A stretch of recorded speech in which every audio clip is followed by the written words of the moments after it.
So, the gender of Aslan has been a pretty big topic of discussion in the Narnia fan world lately, to say the very least. After reports dropped that Netflix Narnia's writer and director Greta Gerwig might be casting Meryl Streep in the role of Aslan in her upcoming film, one of the big questions is, what's going to happen to Aslan's mane? Now, if you're watching this from the future, first of all, greetings, how do you like your flying cars? But also, you're going to have a unique perspective on how all of this will have shaken out. Pun intended. But for those of us stuck here in the spring of 2025, there's really no way of knowing what Greta's gonna do with the Aslan on the big screen. But here's the thing we know for sure. Aslan's mane is a pretty big deal. In fact, in the entire Narniad, his mane is mentioned 42 times. But why? What's the big deal about a mane anyway? And does it really matter what his hairstyle is? Well, today we're gonna do a very specific deep dive into Aslan's mane, and things are gonna get pretty hairy. So we're gonna take a very fascinating dive today, so let's get started. It's time to leave the Shadowlands behind and step into a world that's more real than our own. It's time to follow me into the wardrobe. So what exactly is a lion's mane actually for? Well, it's much more than just a way to tell one lion from a lioness. Every mane is unique, and it's actually nature's way of signaling a great deal about the individual lion that bears it. As you probably know if you've ever seen The Lion King, cubs aren't actually born with their manes. They don't start growing them until adolescence. I actually had a pretty spectacular lion's mane in adolescence myself. But once the mane is fully formed, it serves as a signal, a way to announce that the lion is ready to challenge for leadership of the pride. And the bigger and healthier the lion, the fuller the mane. The hair growth itself depends on several factors, including testosterone and stress levels, injury, and how well the lion may have eaten.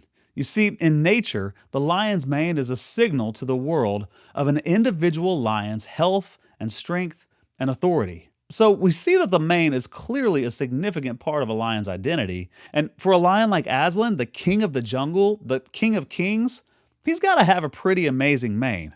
And he does. But it's so much more than just an impressive display, as we're soon going to see. Even Jadis, this power-obsessed tyrant, she recognized that there was something unique about the mane that conveyed the very essence of power and authority. In the Disney Walden version of the movie, in fact, Jadis even wore Aslan's mane into battle as a symbol of her conquest and a claim to her own authority over Narnia. Now, we'll talk about that aspect more in a minute, but as you can see, Aslan's mane was something truly special. But why exactly? I mean, what makes his mane so important? Well, as I said before, it's mentioned 42 times in the Narniad. Why? Well, it turns out that throughout the books of Narnia, we see that Aslan's mane is used in these 5 ways: for shaking, for steadying, for strengthening, for swearing, and for shining. Now, we're going to examine these one by one, but I just wanted to take a beat and say that one of the great joys of this channel is that we get to dig into the text and uncover deeper truths, biblical truths. And if you're like me and you have a desire to learn to rightly handle Scripture and to grow in theological depth, well, maybe you should consider earning a master's degree in theology at the Southern Baptist Theological Seminary. Now, Southern's sponsoring today's video, and there's actually a great little diagnostic tool that they put together that can help recommend what sort of program might best fit your particular goals and interests. Now, I put the link in the description below, and if you're interested at all in theological training, I really recommend that you check it out. Now, one of the most famous lines about Aslan's mane is found in the Golden Age prophecy, which states, "When he bares his teeth, winter meets its death. And when he shakes his mane, we shall have spring again." But what does it mean when Aslan shakes his mane? Well, in our world, lions often shake their manes before letting out a big roar and signaling that they are ready to take action, and then demonstrating their power in a striking way. Now, interestingly enough, there are 6 times in the Narniad when Aslan actually shakes his mane. Twice when he was preparing himself to go meet the witch at the stone table, and then when he fully appeared resurrected after his death at the stone table, when he revived the Narnians who had been turned to stone, when he awakened the trees and called them to battle, and finally, a bit of an outlier, but when Aslan shakes his mane and food appears for the delusional dwarves in the last battle. Now, in all of these instances, every time he shakes his mane, he's signaling that he's about to do something bold, something significant, something that demonstrates his true power. The purpose of Aslan shaking his mane is to show the world his true power and authority. Now, the next purpose of Aslan's mane is steadying. And what I mean by that is there are times in which people actually reach out and take hold of his mane. And when they do, they are made more secure, whether physically or spiritually. Now, grabbing Aslan's mane isn't something that any sane person would do without permission. In The Magician's Nephew, at the creation of Narnia, Aslan walked so close to Diggory that Diggory was nearly tempted to reach out and touch his mane. But thankfully, he showed some restraint. However, we do know of 3 times in Narnian history that someone actually held on to Aslan's mane. First, there was the triumphant moment when Lucy and Susan rode on Aslan's back and he instructed them to hold on to his mane, physically steadying them as they rode. And then there was the time when Lucy met Aslan in the nighttime thicket in Prince Caspian, and we're told that she laid a tremulous hand on Aslan's mane, steadying herself emotionally in that moment. And then there was the first time anyone touched Aslan's mane, as Lucy and Susan walked alongside Aslan toward his death at the stone table. He told them, "Lay your hands on my mane so that I can feel you are there, and let us walk like that." Now, I believe that that command wasn't given to the girls in order to steady Aslan. It was given in order to steady the girls for what they were about to encounter. Next, Aslan's mane is used for strengthening. Now, what do I mean by this? Well, there are 3 times in the Narniad when someone actually buries their face in Aslan's mane. And the only person ever recorded to have done it, all 3 times, was Lucy Pevensey. Now, here's the interesting thing. In each example, Lucy finds herself in a moment of discouragement. And each time when Aslan appears to her, she buries her face in his mane.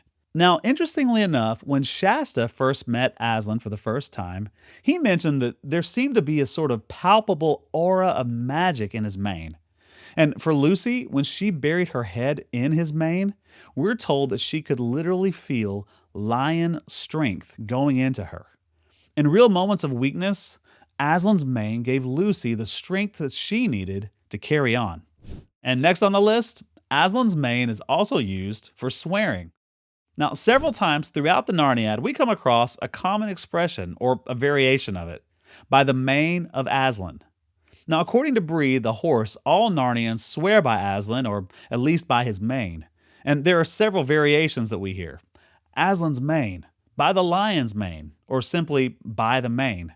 It's used as an oath, as an expression of certainty, and in at least one example, amazement. Because you see, Aslan's mane is a symbol of his power and his authority, and it's a reminder that nothing is outside of his control, and if Aslan wills it, it will surely come to pass.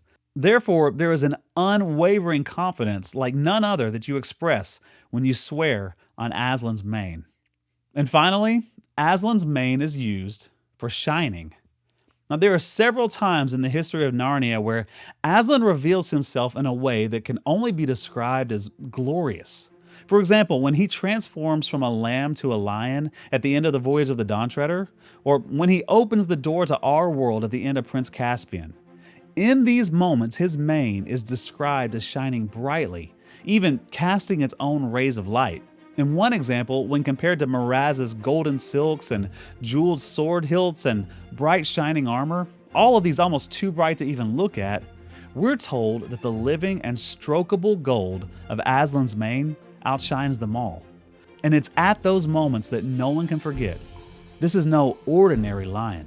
This is the son of the emperor across the sea, the creator of Narnia, the one who was there when the deeper magic was written before the dawn of time. You see, Aslan's mane is for showing his glory. So, as you can see, Aslan's mane isn't just inseparable from Aslan, it's inseparable from Narnia itself. A Narnia without Aslan's mane isn't a Narnia at all. Now, if you agree with me, I've created a petition to make your voice heard. It's in the link below. Take a minute, sign it, and share it, and we'll let Netflix know that without Aslan, there can be no Narnia. Now, thanks again to the Southern Baptist Theological Seminary for giving me the tools I needed to make today's video. Not only the sponsorship, but more importantly, the training that you've given me. And finally, thanks to all the Patreon supporters who also made this video possible. Every time I see a new member join, I'm reminded that the work we do here matters, and you have partnered with me to share it with as many people as possible. And as always, I look forward to seeing you again next time as we take another journey into the wardrobe.